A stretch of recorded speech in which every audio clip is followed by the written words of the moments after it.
नमस्कार। हम लोग सिंधु घाटी सभ्यता पढ़ रहे थे और हम लोगों ने कल 2 दिन हमने इंट्रोडक्शन की बात की, फिर हमने थोड़ा सा समझा चीज़ों को। और कल से हम लोगों ने पीडीएफ तुम लोगों के पास पहुंच गई है, और जो मैं बोर्ड फाइल मैंने बनवाई है यही पीडीएफ की फॉर्म में है। तो पढ़ना शुरू किया था, मैंने कल कहा था नोट्स भी बना लेना मेन मेन चीज़ों के, जो तुम्हें लगे कि यार ये थोड़ा अलग है, मुझे याद नहीं रहेगा। जैसे कल मैंने आपको अपने नोट्स भी दिखाए थे कि जैसे लंबाई चौड़ाई है, वो बजाय लिखने के ना मैप टाइप बना के अगर ड्रॉ कर लोगे, वो त्रिभुजाकार वाला, वो पानी की 1300 किलोमीटर, तो वो एक छोटा सा एक बस नजर डाली और याद हो गया। तो इसी तरीके से नोट्स होने चाहिए, जो एक नजर डाली और याद हो गया, वो हमेशा हेल्प करते हैं। जैसे पाकिस्तान है तो 3 इलाके छोटे छोटे ड्रॉ कर लेने चाहिए भाई, पंजाब ऊपर, नीचे सिंध, दोनों को टच करता हुआ बलूचिस्तान। अब पंजाब आए तो कल मैंने आपको कितने सारे टेबल याद कराए थे, वो आपको याद करने हैं। जैसे पंजाब ऊपर आए पाकिस्तान वाला तो हड़प्पा हो गया, उससे नीचे अगर सिंध आया तो वो दड़ो दड़ो वाले याद हैं, मोहनजोदड़ो, चहुंदड़ो और कोट दीजिए। मोहन को कोट दिया था ना सिंधु नदी के किनारे ले जाकर। और फिर बलूचिस्तान आए तो सूत का गेंडोर था। अपने याद करें तो पंजाब, हमारे वाले पंजाब में रोपड़, लोग रो पड़े थे कुत्ते और आदमी के साथ साथ दफन होने के कंकाल जो मिले थे हमें। उसके बाद हमने देखा था हमारे यहाँ लोथल था जहाँ चावल मिला था, और वहां घर के दरवाजे मेन रोड पर खुले हुए थे गुजरात में। फिर हमने एक ट्रिक याद किया था, गुड मॉर्निंग राखी वीरा। तो गुड मॉर्निंग का मतलब गनवेरी वाला, एम का मतलब मोहनजोदड़ो, दोनों पाकिस्तान में। थर्ड नंबर गुड मॉर्निंग राखी, हमारी राखी गढ़ी, वीरा धौलावीरा। तो 2 गुड मॉर्निंग यानी गनवेरी वाला और मोहनजोदड़ो ऊपर के 2 साइड पाकिस्तान के, और राखी वीरा, राखी गढ़ी इंडिया का सबसे बड़ा, धौलावीरा इंडिया का सेकंड। धौलावीरा की खास बात याद होगी तुम्हें, 3 हिस्सों में था, मध्यमा था ना उसमें, बाकी सारे के सारे वर्गाकार थे, मतलब इक्वल, वो जैसे स्क्वायर शेप में। और जबकि ये कैसा था, आयताकार। कौन सा, धौलावीरा कितने हिस्सों में था, 3 में। तो लोथल हमने पढ़ा था, चावल के लिए फेमस था। और वो वही सारी चीजें जो कल पढ़ी थी हमने। नदियां पढ़ी थी, भोगवा एक नदी पढ़ ली थी जहाँ चावल मिला था, तो चावल का भोग लगाया था ना, भोग किया था, तो चावल का भोग लगा दिया भाई। खीर का भोग लगाते हैं भगवान को, खीर में चावल डलते हैं, तो चावल का लगा दिया भोग। चावल कहाँ था, लोथल, तो भोगवा नदी होगी। और जो पंजाब वाली हमारी है वो सतलुज नदी थी, तो रोपड़ सतलुज के किनारे होगा। वहां जो ऊपर थी हड़प्पा गांव में रवि रहता था, रावी नदी। बाकी जो चहुंदड़ो और वो सारे थे वो सिंधु नदी। मांडा किसके किनारे था, अपनी चेनाब नदी के। उनकी तरफ पाकिस्तान में थी ना सूत का गेंडोर, वो दहशत फैलाते हैं, दाश नदी। हमारे आलमगीरपुर में थी हमारी हिंडन, जो किसकी सहायक है, यमुना की। और हमारे नीचे महाराष्ट्र के दैमाबाद में प्रवरा नदी। कल ये सब हमने पढ़ लिया था। उम्मीद करती हूँ तुम साथ साथ पढ़ के समझ के और याद भी कर लोगे, और मेन मेन को अपने नोट्स में बना भी लेना, ठीक है। सबके लिए ना बेटा हर चीज बराबर नहीं होती, किसी के लिए कुछ चीज आसान होती है, किसी के लिए कुछ। मैंने कल 14 पेजेस पढ़ा दिए थे। एक मैंने ट्रिक बताया था, चार्ल्स के वो अपना मेस के मार्शल, मेस के मार्शल, मेस मतलब चार्ल्स मेसन, के मतलब कनिंघम, और मार्शल मतलब जॉन मार्शल। 1823 से 26, 1853 से 56 और 1921 से 24। मार्शल ने दुनिया को 1924 में बताया कि इंडिया में सिविलाइजेशन मिली है, जबकि खोद लिया था 1921 में। मार्शल किस चीज के हेड थे, भारतीय पुरातत्व सर्वेक्षण विभाग के। किसने बनवाई थी, कनिंघम ने। कनिंघम ने पहले कहा था बना लो, लेकिन अंग्रेजों ने कहा तुम चुप बैठे रहो, कंपनी को क्यों फालतू में टेंशन दे रहे हो। बाद में महारानी ब्रिटेन जब ये देश में काम हुआ 1861 में, भारतीय पुरातत्व सर्वेक्षण का काम स्टार्ट हुआ, जिसके पहले हेड बने कनिंघम। आगे जाके उसी कुर्सी पर बैठे थे जॉन मार्शल, जिन्होंने दुनिया को बताया। तो ये सारी चीजें हमने कल पढ़ी थी, ठीक है। इसके बाद रेडियो कार्बन से इसका टाइम देखा था। 4 तरह के लोग मिले थे, प्रोटो ऑस्ट्रेलॉयड ऑस्ट्रेलिया वाले, एक मंगोलॉयड मंगोल की तरफ के, एक एल्पाइन पहाड़ी वाले, और सबसे ज्यादा भूमध्य सागरीय, ठीक है। फिर इसकी कार्बन पद्धति अलग अलग लोगों ने कहा, कार्बन पद्धति कहती है 2350 से 1750 सबसे ज्यादा मान्य है, साइंटिफिक है।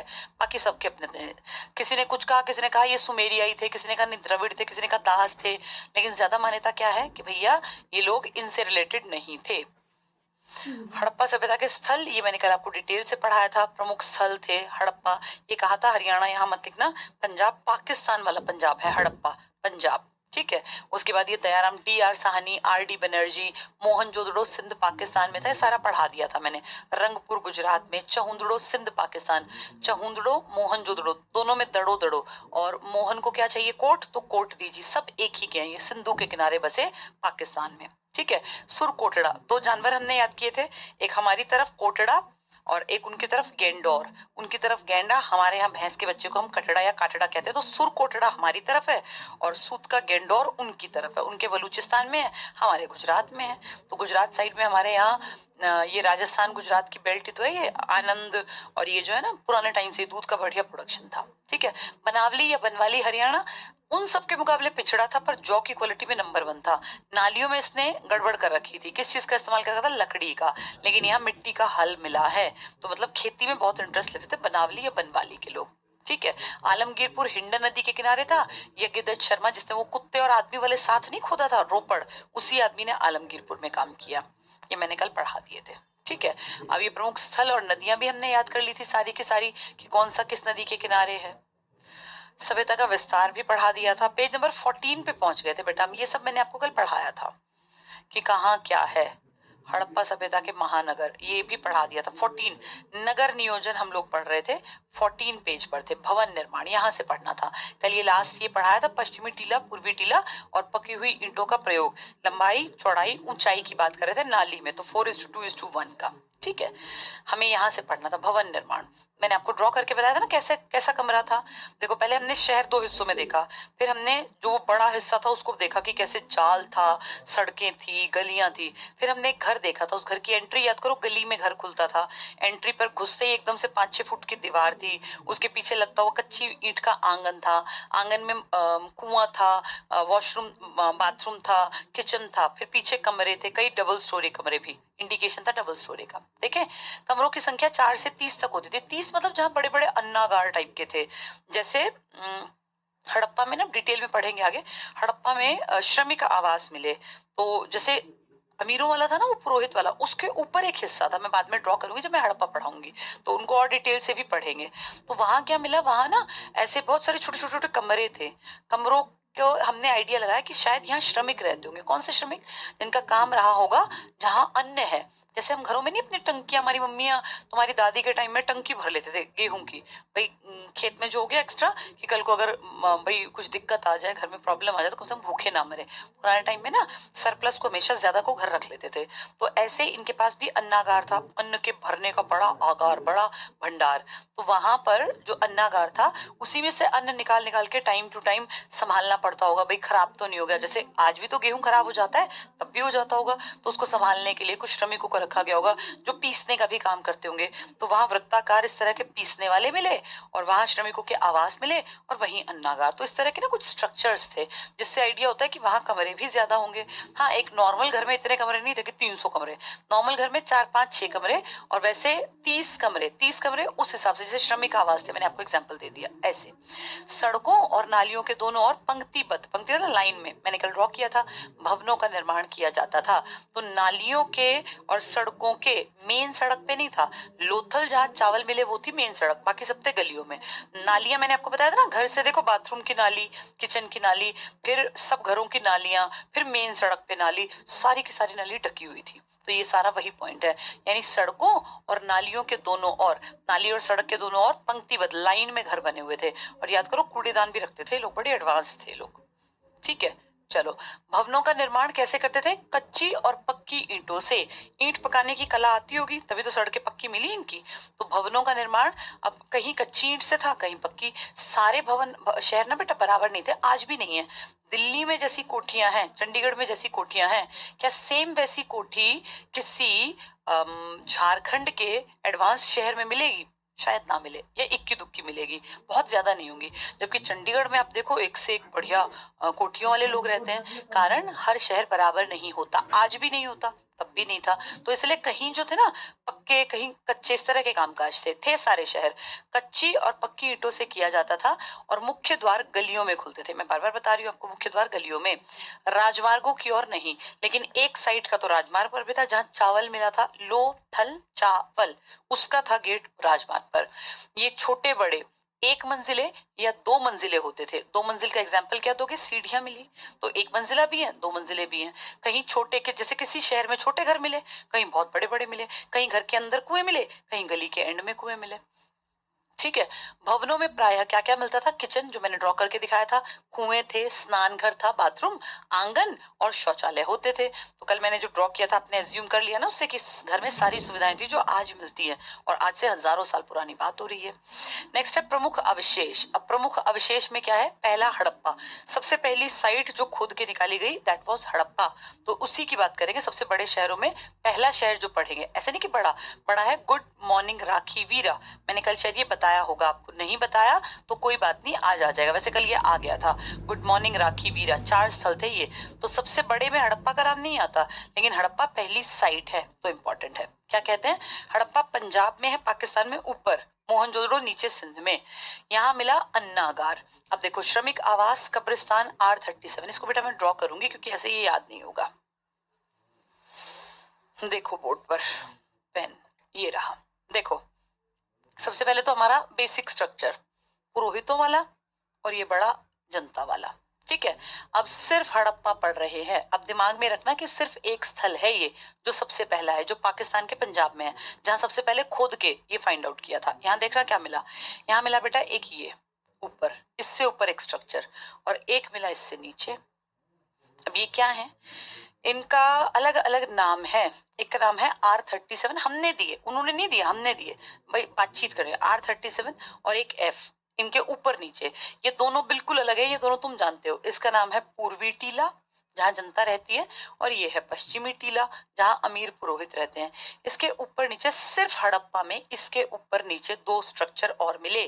क्या मिला इन स्ट्रक्चर्स में? जब खोदे तो ये देखा यहाँ बहुत ज्यादा कंकाल मिले।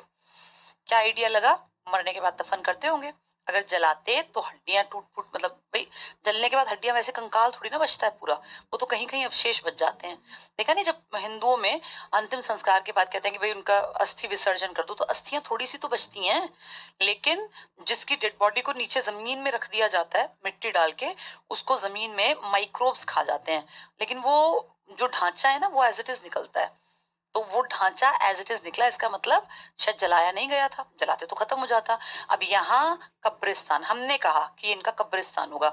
हमने इसको अपना, जैसे हम हिंदुओं में कहें तो हम क्या कहते हैं, जहाँ दाह संस्कार करते हैं नहीं हम लोग, मोक्ष द्वार लिखा होता है, शिव जी की मूर्ति होती है। मोक्ष द्वार नहीं कहा हमने, इसका नाम कब्रिस्तान दिया क्योंकि यहाँ कंकाल मिले, तो इसको नाम दे दिया R37। यहाँ उस जमाने का जो मरता होगा, हो सकता है बाहर इसलिए हो कि यहाँ वालों को भी दफन कर देते हो और यहाँ वालों को। हमारा आइडिया है, क्योंकि बेटा ये लिखत पढ़त तो है नहीं, सिर्फ एक साइड पर ऐसा मिला, बाकियों में नहीं मिला। जो ऊपर मिला ना, यहाँ इस तरफ समझना इसको। अब इसके इस तरफ ये यहाँ मिले अन्नागार, जिसमें कि एक्स्ट्रा जौ और गेहूं भरा हुआ होता होगा, कि भाई शहर से बाहर एक बड़ी बिल्डिंग बना दी जिसमें कि ये अपना एक्स्ट्रा सरप्लस गेहूं और जौ भरते थे। ठीक है। अब जो इस तरफ था गेहूं, तो ये हम सब जानते हैं ना, इतना तो सबको पता होगा, गेहूं में गर्माहट होती है। पुराने टाइम में देखो लोग कहते हैं अरे गेहूं वाले कमरे में ज्यादा देर नहीं बैठना चाहिए, नहीं तो गर्मी चढ़ जाएगी। गर्म गेहूं जब निकलता है तो बहुत गर्म होता है, गेहूं की तासीर गर्माहट वाली होती है। तो गेहूं के बिल्कुल साथ तो नहीं कोई रहेगा, लेकिन उस बिल्डिंग में, जो ये बिल्डिंग है, इसकी दूसरी तरफ ऑपोजिट साइड में यहाँ, यहाँ मान लो ये, यहाँ बना दिए श्रमिकों के आवास, कि भैया तुम लोगों की ड्यूटी है, यहाँ बहुत सारा गेहूं और जौ भरा हुआ है, इसमें कीड़ा ना लग जाए, खराब ना हो जाए, टाइम टू टाइम सुखाना भी पड़ेगा, कभी संभालना भी पड़ेगा। बड़े बुजुर्ग नहीं कि भाई हाथ निकाल दो, तो वो वाला काम। तो ये बना दिया श्रमिक आवास, यहाँ श्रमिक है, श्रमिक आवास। और उस तरफ क्या है? वो है हमारा मेन अन्नागार, ये है अन्नागार। अब तुम्हें सिर्फ एक स्ट्रक्चर समझा रही हूँ, ऐसे समझ लोगे पिक्चर से तो तुम्हें वो रटना नहीं पड़ेगा, वरना बहुत लोग पूरी जिंदगी रट्टा मारते हैं कि पता नहीं अन्नागार मोहनजोदड़ो में है या अन्नागार हड़प्पा में है। तो सबसे पहले स्थल की ये पिक्चर याद कर लो, इस तरीके से है।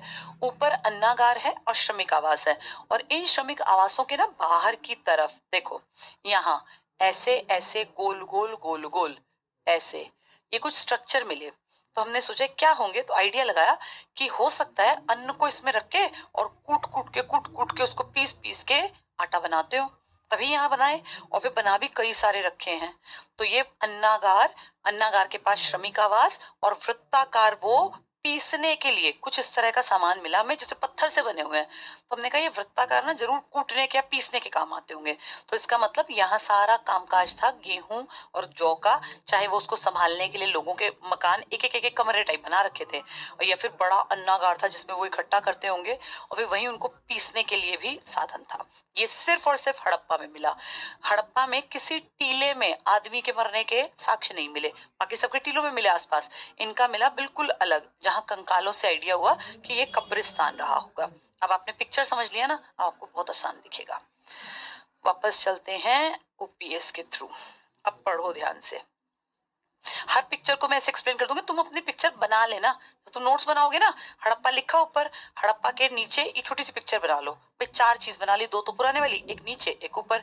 एक ऊपर वाली अन्नागार, श्रमिक आवास, वही लिख लेना बेटा। मैंने खुद भी नोट्स ऐसे ही बना रखे हैं। तो हड़प्पा दिखते दिमाग में अच्छा है, तो 4 वाला है पहला स्थल। देखो अब वृहत अन्नागार है, मैंने बना के दिखा दिया। श्रमिक आवास उसके बिल्कुल ठीक सामने, कब्रिस्तान उसके नीचे जहां वो अमीरों वाला था। ये 3-4 चीजें अब इनमें भूलना मत, ठीक है। और यहाँ छोटे छोटे क्या सामान मिले देखें, कांसे का इक्का, इक्का गाड़ी थी। इक्का मतलब यहाँ इक्का गाड़ी है। एक ना कांसे से बना हुआ टॉय टाइप मिला, कि ऐसा लगा जैसे ये कोई इक्का गाड़ी है, कि जैसे किसी ने इमेजिन किया होगा कि भैया इसमें बैठ के लोग ना कहीं जा रहे होंगे। जैसे आजकल नहीं, मार्केट में आप जाएं, छोटा बच्चा है तो जिद करता है, कोई ट्रैक्टर टाइप आया तो ट्रैक्टर बना देते हैं, पीछे एक ट्रॉली, उसमें एक भैंस सी खड़ी हुई, एक गाय सी खड़ी है, इस तरह के जानवर। तो सेम ऐसे ही मान लो इक्का गाड़ी बना रखी थी, लेकिन किससे बनी हुई है, वो कांसे से। इसका मतलब इनको कांसे की अकल थी। कांसा क्या होता है, कांसे का मतलब होता है ब्रॉन्ज, ब्रॉन्ज की अकल थी। और कैसे बनता है, ये बनता है TTK, शॉर्ट ट्रिक है ये याद करने का, TTK। यहाँ टी का मतलब है तांबा, तांबे को कॉपर बोलते हैं इंग्लिश में, लेकिन आपको याद करने के लिए बता रही हूँ, TTK तांबा plus tin, TT is equal to TTK के कांसा। इंग्लिश में इनके नाम है copper plus tin gives bronze, यानी copper plus tin, Cu plus tin is equal to bronze. लेकिन हमने ट्रिक से याद कर लिया, TTK तांबा टिन कांसा देगा। तो ये कांसे से बनी हुई इक्का गाड़ी समझ में आ गया। एक तरह के छोटे से जैसे बैलगाड़ी टाइप मान लो, उसमें कुछ लोग बैठे हुए ऐसे दिखा रखा है। उसके अलावा कांसे का दर्पण, तो कांसा ब्रॉन्ज जिसमें TT तांबा और टिन मिक्स था, उसका यहाँ दर्पण मिला। दर्पण मतलब शीशा। तो इमेजिन करो लोग कितने शौकीन थे, सजने धजने के लिए शीशे का भी इस्तेमाल, भाई शीशा शक्ल देखने के काम आता होगा। बर्तन पर बना हुआ मछुआरे का चित्र, इसका मतलब इनको मछली पकड़ने की भी अकल थी। हमें तो पहले भी पता है, क्योंकि इनकी किचन में याद करो मछली के कांटे नहीं मिले थे। तो मछुआरा ये इमेजिन करके, जैसे कोई भी चीज कैसे बनती है इमेजिनेशन से, तो मछुआरे का चित्र बना रखा है किस चीज पर, बर्तन पर। देखा नहीं है कुछ लोग अपने बर्तनों पर फूल पत्ती भी वगैरह, अभी भी तुम जाओ मटका लेने गर्मियों में, तो देखो वो कितने सारे तरह के मटके रखे होते हैं। अगर देखें तो आज भी नॉर्मल जो मटके हैं वो हमारे दिमाग में क्या है, वो गेरुआ सा रंग होगा उसके ऊपर, और हद से हद क्या करते हैं, वो ऐसी ऐसी वाइट वाइट सी लाइन सी कर देते हैं। लेकिन आजकल तुम देखो कितने सुंदर मटके आ गए मार्केट में। तो ऐसे ही इन्होंने भी बर्तन पर मछुआरे का चित्र बना रखा था, इसका मतलब मछली पकड़ने की नॉलेज थी इनको, तभी तो कांटे मिले। सिंधु सभ्यता की सर्वाधिक अभिलेख युक्त मोहर, मोहर समझते हो, जैसे आज के नोट हैं, ऐसे उस टाइम पे मोहर चलती थी। उस मोहर पे ना एक तो होता था बस एक सींग वाला गेंडा, गेंडा नहीं एक सींग वाला जानवर था, कोई कहते हैं बैल था, कोई कुछ कहता है। अब ये आज तक क्लियर नहीं है, क्योंकि कहीं लिखित में नहीं है कि उसका नाम क्या था। हमने नाम दे दिया एक सींग वाला जानवर, एक श्रृंगी पशु। एक सींग, सींग को संस्कृत में श्रृंग बोलते हैं, तो एक श्रृंगी पशु। मैक्सिमम नोट पर, जैसे हमारे हर नोट पर गांधी बैठे हैं ना, तो इनकी मोहर पर छोटी सी मोहर होती थी इनकी, जैसे इससे बनी हुई, ब्रॉन्ज से बनी हुई। उस मोहर पर ज्यादातर पर एक जानवर सा बना होता था, उसके माथे के यहाँ एक सींग होता था, तो एक श्रृंगी पशु, एक सींग वाला पशु। लेकिन हड़प्पा में जो सबसे पहले खोदा, वहां मोहर पे ना लिखा हुआ मिला। हमें पढ़ना नहीं आता क्या लिखा, जैसे हमारे नोट पे देखो गांधी जी भी है और लिखा भी है, और पीछे एक पिक्चर भी है। तो हमारे भी तो इस तरह के है ना, ऐसे इनकी जो हमें मोहर मिली, मैक्सिमम जगह की मोहरों पर पिक्चर्स थी। किसकी, किसी पे किसी देवी टाइप, मतलब मातृ उसकी बना दी, किसी पे पीपल की बना दी, किसी पे किसी की। लेकिन इनकी जो हड़प्पा में मिली ना, उस पे ज्यादातर लिखा हुआ था। यही बात कर रही है, इंपॉर्टेंट है बेटा। सिंधु सभ्यता की सबसे ज्यादा अभिलेख, अभिलेख का मतलब लिखित वाली, रिकॉर्ड जिस पे था, युक्त मोहरे इसी स्थान से। तो पूछेंगे बताओ सिंधु घाटी सभ्यता में किस स्थल पर सर्वाधिक अभिलेख वाली, लिखी हुई, जिसपे कोई बात लिखी थी, कोई वर्ड लिखा था, अगर हम पढ़ लें तो हम कितना कुछ जान सकते हैं। तो हड़प्पा पर ये अभिलेख वाली युक्त मोहरें सबसे ज्यादा मिली। ठीक है। हड़प्पा में मोहनजोदड़ो के घरों की भांति कुएं नहीं मिले, इनकी गलियों में कुएं मिले। जो मैंने पिक्चर बनाई थी ना बेटा, वो मोहनजोदड़ो की थी, जिसमें मैंने बड़ा सा राजपथ दिखाया था, वो मोहनजोदड़ो की स्पेसिफिक पिक्चर थी। हड़प्पा में घर में नहीं है कुएं, हड़प्पा में कुएं हैं गलियों में। तो जो पिक्चर बनाई थी पहले कल, वो बड़े से घर वाली, वो थी मोहनजोदड़ो की। आज अपने दिमाग में रखो, चार हैं ये तो, दो तो कल वाले शहर, और उस पुरोहित वाले के ऊपर खाने का और नीचे मरने के बाद वाला। तो ऊपर खाने वाला मतलब अन्नागार, श्रमिक आवास, नीचे कब्रिस्तान। R37 नाम है कब्रिस्तान का, और ऊपर वाले का नाम है F टीला। एक तो पूर्वी टीला, पश्चिमी टीला, ऊपर खाने का फूड है ना तो F टीला, और नीचे कब्रिस्तान है R37। ठीक है, तो आर से रात, रात में कब्रिस्तान, तो R37, ऐसा सोच लो तुम। ये सारे इंपॉर्टेंट है बेटा। कहाँ कुएं नहीं मिले बड़े शहर में? हड़प्पा में। इसमें मुझे नहीं लगता कुछ भी दिक्कत है, ये याद हो जाएगा। क्या क्या मिला यहाँ, पिक्चर को दिमाग में रखे। अन्नागार, श्रमिक आवास, वृत्ताकार वो कूटने के या पीसने के, तीन चीजें वो हुई। नीचे क्या था? कब्रिस्तान था, R37। यहाँ पे मोहनजोदड़ो की तरह कुएं हर घर में नहीं मिले, लेकिन यहाँ पे कांसे की इक्का गाड़ी मिली, और यहाँ पे शीशा मिला देखने का। किस चीज से बना हुआ? कांसे से, यानी कांसे में कांसे में यूज किया गया था ताकि उसमें शक्ल दिख सके, दर्पण। और बर्तन पर क्या बना हुआ था? मछुआरे का चित्र, मछली पकड़ने की अकल थी इनको। तो ये सारी चीजें कहाँ मिली? हड़प्पा में। ठीक है, अब अगले पे आते हैं। ये है मोहनजोदड़ो। अब पिक्चर ड्रॉ करना, जब हड़प्पा बनाओगे तो वहां पिक्चर वैसी था कि तुम्हें बहुत कम लिखना पड़े, ज्यादातर वैसे ही याद रह जाए। मोहनजोदड़ो, मृतकों का टीला। ज्यादा डेड बॉडीज रही होंगी क्योंकि ज्यादा लोग रहते होंगे, 35 से 40 हजार। बहुत सारे लोग बहुत सारी बातें बताते हैं। हमें ऐसा लगता है, पढ़े लिखे लोगों को ये फील होता है कि जो बात ये कही गई है कि शायद ये राजधानी थी, बिल्कुल ठीक है, क्योंकि राजधानी में एक तो आबादी ज्यादा मिलती है। दिल्ली में देखो, छोटे से दिल्ली में करोड़ों लोग रहते हैं, और दूसरा सड़कें अच्छी होती हैं। तो यहाँ था राजपथ, जो मैंने बनाया था ना चौड़ी सड़क, वो इसकी थी। देखें, मोहनजोदड़ो को सिंधु का बाग, भाई सिंधु नदी का बाग है ये, बाग में चीजें उगती हैं, तो यहाँ चीजें थी आसपास अच्छी।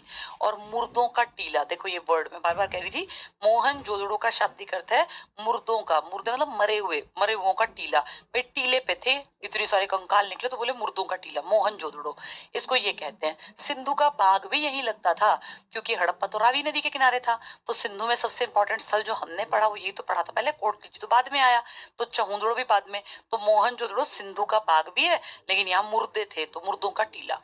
ठीक है, अब ये क्या है, इसकी इंपॉर्टेंस देख लो क्या है, इसको भी देखो ध्यान से। जैसे ये समझ में आ गया ना, ऐसा बना लोगे तो फिर आसान दिखेगा। अब उसके बारे में जान लेते हैं, उसकी खास बात है, ऐसे तो बहुत सारी है बेटा, मेन खास बात देखो। आ, ये देखते हैं, ये वो छोटा वाला शहर, ये बड़ा वाला। अब हम पढ़ रहे हैं मोहनजोदड़ो। इसकी खास बात को सुन लो पहले। यहाँ पे था महाविद्यालय, स्कूल जैसी कोई बिल्डिंग हमें फील हुई कि शायद ये लोग अपने बच्चों को पढ़ाते भी होंगे, बच्चों को या बड़ों को शिक्षा दीक्षा कुछ तो सिखाते थे, क्योंकि स्कूल जैसी बिल्डिंग थी, महाविद्यालय। यहीं पर क्या मिला? पुरोहित आवास, जो अमीर अमीर टाइप के लोग थे ना, वो रहे होंगे, उनका आवास। और ये कितने चालाक थे, हड़प्पा वालों ने तो ऊपर बना रखा था ना अन्नागार, क्या पता कभी यही लूट ले जाके। इन्होंने अपने घर के अंदर बना रखा था। यहाँ अन्नागार अंदर था, कहाँ बाहर था? हड़प्पा में। उसमें तो ऊपर था F टीला, फूड वाला, श्रमिक आवास और वो सब। इसका अन्नागार अंदर था। इसका सबसे बड़ी चीज पता है क्या? अन्नागार बड़ा नहीं था इसका, बड़ा होता तो बाहर बनाते जैसा हड़प्पा ने बनाया। इसकी सबसे इंपॉर्टेंट चीज थी, यहाँ पर एक स्नानागार था। स्नान आगार, आगार होता है घर, स्नानागार, इसको कहते हैं ग्रेट बाथ।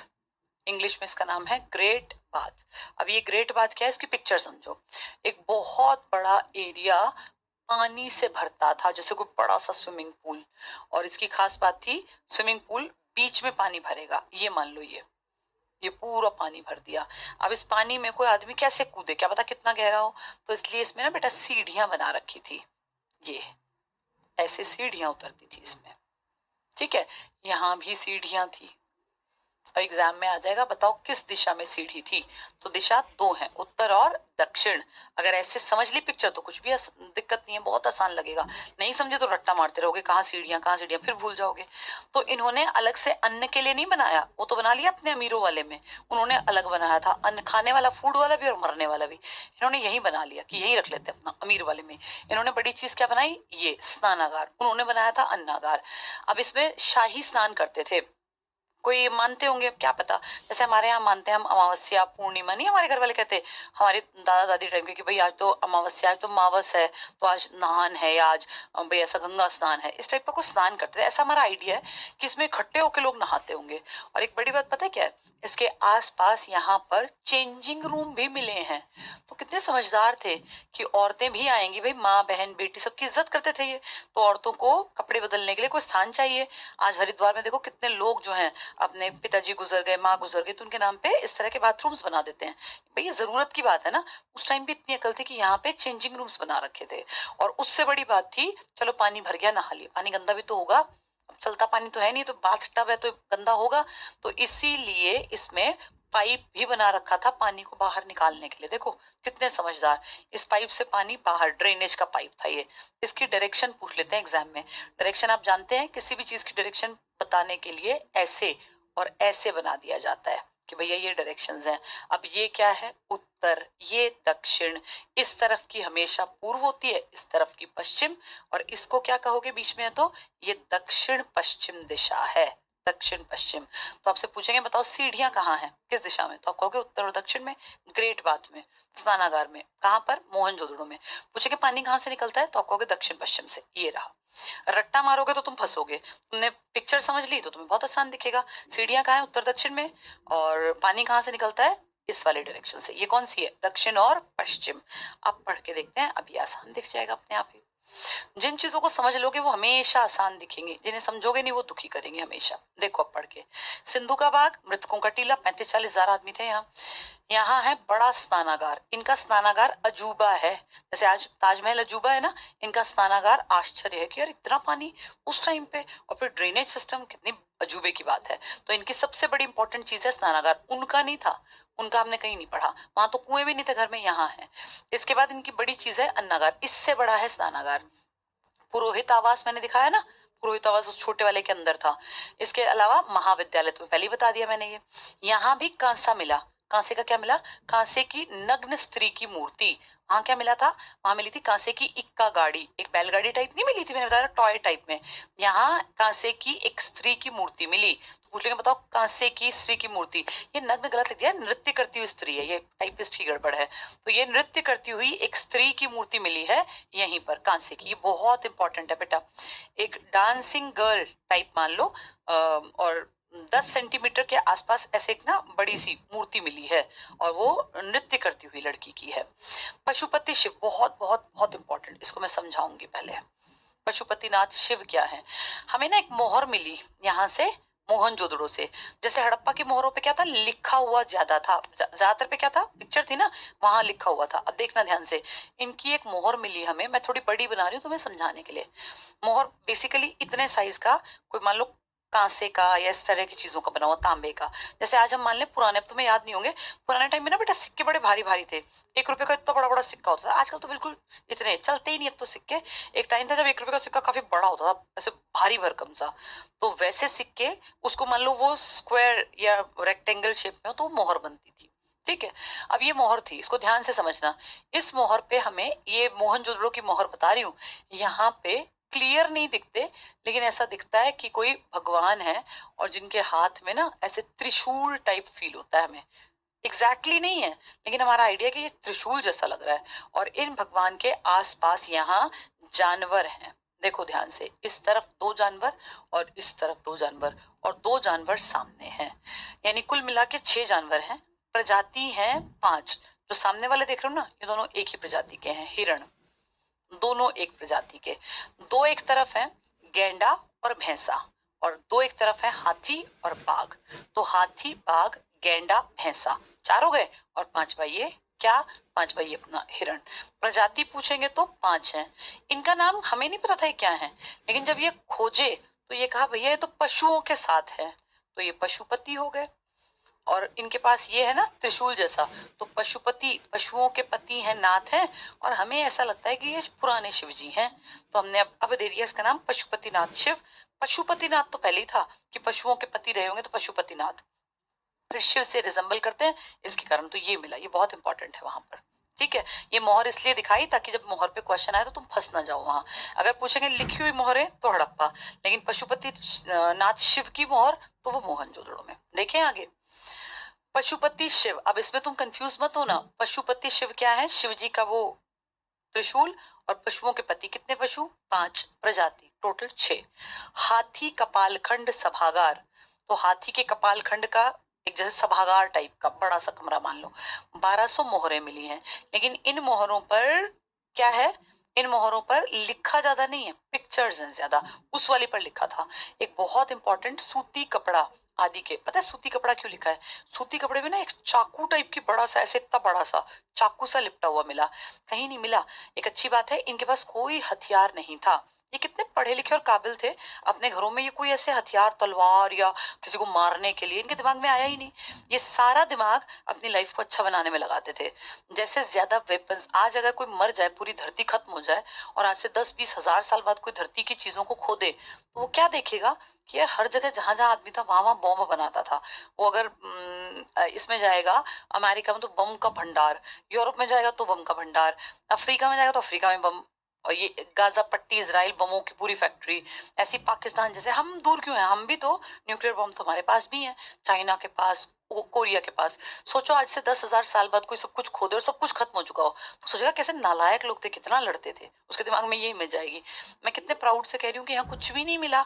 यहाँ कोई ऐसे लड़ने के हथियार या कोई तीर कमान या गदा या चाकू। एक चीज तो मान के चलो कि दिमाग से परिपक्व तो थे, व्यापार करते थे, कितनी चीजें बनाई, डबल स्टोरी घर थे, तो क्या लड़ाई नहीं होती होगी या गुस्सा नहीं आता होगा? सब कुछ होगा, लेकिन इतने समझदार थे कि पैसा या चीजें हथियारों में बर्बाद नहीं की। ना कोई मंदिर बनाया ना मस्जिद बनाया, यानी भगवान की भक्ति तो की पर हमारी तरह दिखावट नहीं की। बहुत पैसा बर्बाद नहीं किया। ये ना भौतिक जीवन को इंपॉर्टेंस देते हैं, रोज की जिंदगी को अच्छा जीवन कैसे जिए, खुश कैसे रहे, मनोरंजन के साधन अच्छे कैसे हों।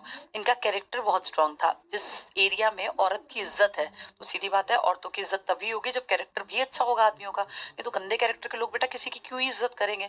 गंदे कैरेक्टर के, घटिया कैरेक्टर के तो माँ की भी नहीं करेंगे, बहन की भी नहीं करेंगे, बेटी की भी नहीं करेंगे, पत्नी की भी नहीं करेंगे। लेकिन औरतों की इज्जत होना, घर में कोई इस तरह के हथियार ना रखना, ना मंदिर ना मस्जिद होना, तो सोचो कितने ज्यादा समझदार लोग थे, और तभी आज तक पढ़े जाते हैं। ये सब चीजें इशारा करती हैं कि ये कलेश नहीं करते थे, ये लड़ाई झगड़े में बिलीव नहीं करते थे, ये भी नहीं सोचते थे कि कोई आके हमें मारेगा तो हम क्या करेंगे। जैसे बहुत लोग नहीं कहते हम लाइसेंसी हथियार इसीलिए रखते हैं कि कहीं कोई हमारे ऊपर अटैक कर दे, लेकिन इनको कोई था ही नहीं कि कोई हमारे ऊपर अटैक करेगा। तो कितनी बड़ी बात है ये। तो यहाँ सूती कपड़े में लिपटा हुआ चाकू मिला, कहाँ पर? सेकंड वाली साइड पे, मोहनजोदड़ो में। तो कुछ कुछ अलग मिला ना यहाँ। एक तो वो नर्तकी की मूर्ति, इसको ठीक कर लेना बेटा, ये नग्न नहीं है, नर्तकी लिखना चाहिए था। नर्तकी की मूर्ति, एक तो नर्तकी की मूर्ति मिली, और क्या मिला यहाँ पर? यहाँ पर सबसे पहले अगर देखें तो इनके बड़ा स्नानागार बहुत बड़ा था, इनका पुरोहित आवास, इनका महाविद्यालय, फिर इनकी नर्तकी की मूर्ति कांसे से बनी हुई, और इनका ये चाकू लिपटा हुआ कपड़े में, सूती कपड़े में। तो ये बहुत इंपॉर्टेंट चीजें हैं। कहाँ मिली हैं सारी? ये मोहनजोदड़ो में। मृतकों का टीला, सिंधु का बाग, ये सारी बातें। ठीक है, मैंने ड्रॉ इसलिए किया ताकि तुम भी वैसा ड्रॉ कर लो, तुम्हें याद रह जाए। मार्शल, कौन मार्शल? वही जो दुनिया को बता रहा था कि भाई ये तो बड़े पढ़े लिखे और समझदार लोग थे। मार्शल ने वृहद स्नानागार, मैंने ड्रॉ करके दिखाया ना स्नानागार, उत्तर दक्षिण में सीढ़ियां, वो पाइप निकलता था दक्षिण पश्चिम में, स्नानागार को तत्कालीन उस जमाने का विश्व का एक आश्चर्यजनक निर्माण बताया। तो उस टाइम पे अजूबा था कि भाई इतनी इंटेलिजेंट लोग, जिनको सीढ़ियां और एक तरह का बाथ टब, ग्रेट बाथ, पानी निकलना, कितनी ज्यादा इंटेलिजेंस, मतलब उनका लेवल कितना हाई था। ये हम नहीं कह रहे, ये मार्शल ने कहा कि अजूबा था भाई, उस जमाने में ऐसा बनाना, तो दिमाग बहुत तेज था। देखो कितनी इज्जत बढ़ती होगी उस टाइम पर भी लोगों की, कि इंडिया, ये क्या सोचते होंगे मन में कि हम जिन पे राज कर रहे हैं ये पूर्वज इनके बहुत ज्यादा इंटेलिजेंट थे, ये तो बाद में बेवकूफ कुछ थे, ये जात पात पे लड़े, धर्म पे लड़े, मंदिर मस्जिदों पे लड़े। नहीं तो देखो जो लोग नहीं लड़े, जिनके घरों में हथियार नहीं थे, वो कितने प्रोग्रेसिव थे, कितने एडवांस थे। ये सारा समझ में आ गया होगा। तो किसने स्नानागार को उस जमाने का तत्कालीन आश्चर्य कहा? मार्शल ने, जिसने दुनिया को इंट्रोड्यूस करवाया कि देखो इंडिया में क्या क्या था। तब तो पाकिस्तान था ही नहीं। वो चाकू कहाँ मिला? मोहनजोदड़ो में। वो आर कहाँ मिला? वो R37 कब्रिस्तान, हड़प्पा में। एफ, वो फूड वाला कहाँ मिला? अलग श्रमिक आवास और वो कूटने उठने और पीसने वाले, वो मिले हड़प्पा में। चाकू लिपटा हुआ कहाँ मिला? मोहनजोदड़ो में। नर्तकी की मूर्ति कहाँ मिली? मोहनजोदड़ो में। लेकिन कांसे की इक्का गाड़ी कहाँ मिली? हड़प्पा में। हड़प्पा किस नदी के किनारे है? रावी, रवि नाम का लड़का था। ये किस नदी के किनारे? सिंधु, इसलिए इसका नाम सिंधु का बाग है, मृतकों का टीला है, मुर्दों का नगर है। तो ये सारे बार बार ना पढ़ने पड़ते हैं बेटा, तब याद होते हैं। काफी सारे तुम्हें समझ में आ गए होंगे। चलो अगले की बात करते हैं, चहुंदड़ो। चहुंदड़ो याद करें तो चहुंदड़ो ने तो अपनी आउटर बाउंड्री ही नहीं करवाई। ये एक ऐसी साइट है जहां इन्होंने, अमीरों ने कहा है छोड़ो बाउंड्री बाउंड्री, हम तो अपना काम करेंगे। इन्होंने अपनी सेफ्टी के लिए बाउंड्री भी नहीं करवाई। कौन सा शहर था जहां पुरोहित वाली भी एरिया खाली था? चहुंदड़ो। मोहनजोदड़ो, चहुंदड़ो, दोनों दड़ो दड़ो। किस नदी के किनारे हैं? सिंधु। किस इलाके में है? सिंध। ठीक है। यहाँ फैक्ट्री थी बेटा, किस चीज की? मनके बनाने की। और बेसिकली सजने संवरने का जो सामान था ना इन लोगों के पास, यहाँ बहुत ज्यादा मिला। तो एक तरह से मेकअप का सारा सामान मेजोरिटी यहाँ मिली। देखें जरा, यहाँ पर रक्षा प्राचीर के साक्ष्य नहीं मिले। रक्षा प्राचीर क्या? वही आउटर बाउंड्री। ये एक लौती साइट है, वरना अमीरों को हमेशा अपनी बाउंड्री बना के रखनी थी। इन्होंने कहा हमें नहीं बनवानी, हम तो अपना काम धाम कर लेंगे। तो यहाँ रक्षा बाउंड्री, ये बहुत इंपॉर्टेंट, रक्षा बाउंड्री नहीं मिली। ये सिंध पाकिस्तान में। चहुंदड़ो से मनके, मनके मैंने बताया था ना, मोती माला, माला के इस मोतियों को मनके, मनके कहते हैं। मनके बनाने का कारखाना, फैक्ट्री ऑलरेडी बता दिया। सजने संवरने का शौक था, यहाँ सामान बनता था। लिपस्टिक, अब तुम इमेजिन करो उस जमाने में लिपस्टिक। और स्याही के प्रमाण मिले हैं। ये कौन सी स्याही कह रहे हैं पता है? लिखने वाले नहीं, काजल, जो आंख में डालते हैं ना, हमारे गांव में नहीं कहते रहे स्याही, उसको आज भी गांव में लोग स्याही ही बोलते हैं कि आंखों में स्याही डाल दो। तो ये वो वाली स्याही है, ये आंखों के काजल की बात कर रहे हैं। तो कैसे देखो सजने के शौकीन कितने, सारा कामकाज कहाँ करते हैं? चहुंदड़ों में। लिपस्टिक यहाँ बनती थी। अंजन शलिका, आंख में डालने का काजल जिसको स्याही कह रहे हैं, ये यहाँ बनता था। ये मोती मन के ये यहाँ बनते थे। और इन्होंने क्या नहीं बनवाई? अपनी रक्षा प्राचीर। इन्होंने कहा यार हम तो वैसे भी काम ऐसा कर रहे हैं कि हमें रक्षा की जरूरत नहीं है, अपने आप ही ये सारे सामान लोग लेने आएंगे, व्यापार बढ़िया चलेगा, हमें डर नहीं है। तो इन्होंने अपनी रक्षा प्राचीर बनवाई नहीं। चहुंदड़ो कहाँ है? सिंध में। और सिंध में कहाँ, किस नदी के किनारे? सिंधु नदी। ठीक है, पाकिस्तान में। ये सारे इंपॉर्टेंट है पॉइंट। अब आ गया लोथल, हमारे वाला। वो तीन किसके थे? वो तो पाकिस्तान के थे। हड़प्पा में क्या मिला था? एक तो 4 जगह मिली थी। ऊपर अन्नागार था, श्रमिक आवास था, वो कूटने और पीसने वाले थे। क्या नाम था उसका? एफ, एफ टीला। नीचे क्या था? वहां कब्रिस्तान, R37। वहां क्या मिली थी? वो कांसे की गाड़ी, इक्का गाड़ी। और इसमें देखे तो मोहनजोदड़ो में वो लिपटा हुआ चाकू मिला, सूती कपड़े में। और क्या मिला यहाँ? बड़ा सा स्नानागार, सबसे बड़ा। पुरोहित आवास मिला, महाविद्यालय मिले, और एक नर्तकी की मूर्ति मिली, कांसे से बनी हुई। कांसे की इक्का गाड़ी मिली थी हड़प्पा में, और मूर्ति मिली बाद वाले मोहनजोदड़ो में। ठीक है। और ये लिपस्टिक और काजल और ये मनके और ये फैक्ट्री फुक्ट्री बनाने के सारे सौंदर्य प्रसाधन, वर्ड आएगा सौंदर्य प्रसाधन, ब्यूटी प्रोडक्ट्स, इसका कामकाज कहाँ था? चहुंदड़ो। क्या नहीं बनवाई? रक्षा प्राचीर, आउटर बाउंड्री परकोटा। अब आता है लोथल। लोथल हमारा था, हमारी पहली साइट है। लोथल में ल है ना पीछे, चावल मिला। घर के दरवाजे कहाँ खोल दिए? मेन सड़क पर। लोथल गुजरात में। पढ़ते हैं जरा इसे, लघु हड़प्पा। अब हमारे पास तो है नहीं, हड़प्पा पाकिस्तान में है। तो हमने नाम देखो क्या दे रखा है? लघु हड़प्पा, लघु मोहनजोदड़ो। तो हमने कहा तुम्हारे पास 2 शहर है, कोई नहीं, हम भी इसको लोथल को अपने को 2 नाम दे देंगे। तो हमने लोथल की बराबरी उसके दोनों से कर दी कि छोटा बेशक है लेकिन है तुम्हारी टक्कर का। तो लघु हड़प्पा, लघु मोहनजोदड़ो, वो तो पाकिस्तान के हैं। हमने अपनी एक साइड को, किसको, जहाँ दरवाजे कहाँ खोल रखे थे? मेन रोड पर, उसको कह दिया लघु। हमारा हड़प्पा भी यही है और हमारा लघु मोहनजोदड़ो भी, लोथल। यहाँ से गोदीवाड़ा और बंदरगाह के साक्ष्य। गोदीवाड़ा बेटा जहाँ पे ना शिप्स, बड़े बड़े जहाज। अब जैसे उस टाइम पे ना बहुत ऐसे आज जैसे मोटर वाले जहाज तो थे नहीं, लेकिन एक टाइम था जब हवाओं की दिशाएं जो थी ना वो हेल्प करती थी नाव को आगे ले जाने में। तुम्हें पता होगा पतवार होती थी एक, एक बड़ा सा ना ऐसा स्ट्रक्चर खड़ा कर देते थे नाव के एक हिस्से पर, और उसमें कपड़ा बांध देते थे। मान लो नाव है, नाव को उस डायरेक्शन में जाना है, नाव यहाँ बना दी, इस तरफ कपड़ा बांध दिया, हवा चल रही है इस तरफ, तो हवा कपड़े पे लगेगी, कपड़ा आगे चलेगा, नाव अपने आप आगे चलेगी। तो जिस तरफ चलना हो उस तरफ कपड़ा बांध दो, जिस तरफ की हवा है उस डायरेक्शन में चले जाओगे। ये हर जगह नहीं मिला, ये वहां मिलेगा जहां पानी होगा, पानी के पास। अब इमेजिन करो हड़प्पा तो ऊपर है पंजाब में, तो वहां तो आसपास नाव तो नहीं चल सकती ना। अब आपके पंजाब में कैसे नाव चलेगी आपके यहाँ? लेकिन आपके महाराष्ट्र के पास नाव चल सकती है, मद्रास चेन्नई के पास, क्योंकि पानी से लगते हैं। तो इसका मतलब जो गुजरात का इलाका होगा वहां हवा चल सकती, मतलब वहां पानी मिलेगा। तो हमारे लोथल में गोदीवाड़ा, बंदरगाह, नाव, इन सबके साक्ष्य मिले। देखें जरा, तो गोदीवाड़ा और बंदरगाह इसी का नाम मान लो, गोदीवाड़ा वही जैसे आज डॉक यार्ड कह दें, पोर्ट कह दें, इसके मिले हैं। यहाँ धान चावल पहले ही बताया, लोथल पीछे ल चावल, फारस की मोहरें, फारस की खाड़ी, इसका मतलब व्यापार हो रहा है, दूसरे देश के सिक्के मिलना, दूसरे देश की मोहर मिलना, तो व्यापार से मिली। इसका क्या सेंस निकला कि पानी में ये लोग जो ये मिल रहे हैं ना, बंदरगाह बना रहे हैं, इस बंदरगाह से ये नाव उतारते होंगे और फारस की खाड़ी में जाते होंगे और वहां अपना सामान बेच के आते होंगे, जैसे चावल जैसी चीजें, और वहां से कुछ सामान लेके उनको पैसे देते होंगे, वो इनको देते होंगे और लाके अपने घर आ जाते होंगे, फिर व्यापार करते होंगे। तो लोथल में चावल मिला, फारस की मोहरें मिली, फारस क्योंकि पानी का इलाका है ना बंदरगाह, तो ये यहाँ से पानी के जहाज मतलब पानी की नाव टाइप में जाते थे। फारस की मोहरें, हाथी दांत का स्केल, स्केल बेटा मापने वाला, हाथी दांत का एक तरह से तराजू मान लो, स्केल मतलब यहाँ तराजू है, तो हाथी दांत का पैमाना, भाई कितने किलो, जब आप मान लीजिए अपने घर में आप आटा इस्तेमाल कर रहे हैं, तो 1 किलो लग जाए, 1.5 किलो लग जाए, 1 पाव लग जाए, हम गिनते थोड़ी ना है, लेकिन जब आप व्यापार करते हैं तो आपको गिनना पड़ेगा ना।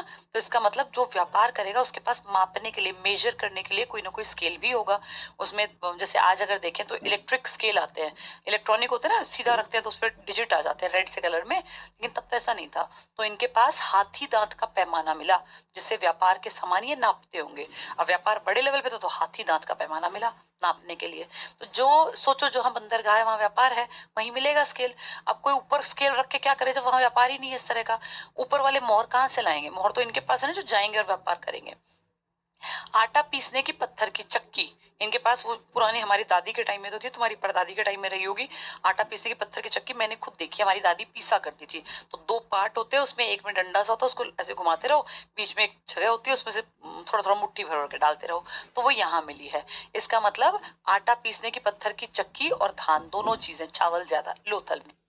चबूतरे पर बलि वेदी, बलि वेदी, और बलि वेदी पता क्या थी बेटा, जैसे ऐसे मानते हैं कि शायद आग जला के कुछ होता ना भाई, किसी खास अवसर पर आग जला ली। जैसे हमारे यहाँ लोहड़ी की बात करें, पंजाब में जो सिख कम्युनिटी मनाती है लोहड़ी, तो वो 13 इसको जून को, इसको जनवरी को मनाते हैं ना, तो देखो इकट्ठे करते हैं वो लोहड़ी, इकट्ठी करके उसमें आग जलाते हैं, फिर उसमें कुछ कुछ वो खाने के वो पॉपकॉर्न्स वगैरह डालते रहते हैं। तो ऐसे यहाँ अग्निवेदी बलि वेदी मिली, अग्निवेदी बलि वेदी कहाँ मिली है ये, चबूतरे पर। तो ऊपर ऐसे एक चबूतरा सा बनाया और उसके ऊपर बलि वेदी मिली, तो शायद ये कुछ इस तरह के कर्म कांड करते होंगे, ऐसा आइडिया है हमारा।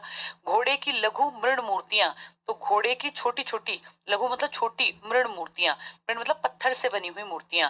तो जैसे ये लोग पत्थर के कामकाज करते होंगे, तो पत्थर टाइप की किसी चीज से, मेटल टाइप का, छोटी छोटी घोड़े की मृण मूर्तियां, इसका मतलब इनको घोड़े की अकल थी, तभी तो घोड़े की मृण मूर्तियां मिली। अब सोचो इनको घोड़े की समझ थी तो घोड़े की मृण मूर्तियां बना ली, और इनको चावल की अकल थी। अपने घर के गेट कहाँ खोल रखे थे, मेन गेट, सड़क पर। इन्होंने पीसने के लिए आटा चक्की, वो पुराने वाली जो पत्थर की चक्की थी, ये भी इनके पास थी। तो इनके पास बहुत सारे सामान थे, किसके पास, लोथल। ये हमारी साइट है अब तक जो हम पढ़ के आए, जिसमें हमने हड़प्पा पढ़ा, मोहनजोदड़ो पढ़ा, और इनका चहुंदड़ो पढ़ा, वो मनके वाला, सौंदर्य प्रसाधन वाला। अपना पहला पढ़ रहे हैं कहाँ का, गुजरात का लोथल। गुजरात है तो पानी है, इसका मतलब बंदरगाह मिलेगा। गोदीवाड़ा जिसको डॉकयार्ड कहते हैं वो मिलेगा। यहाँ पे नाव से जुड़ा सामान भी मिला होगा। इसके अलावा यहाँ पर स्केल मिलेगा, क्योंकि अगर व्यापार करोगे तो स्केल तो चाहिए, हाथी दांत का पैमाना।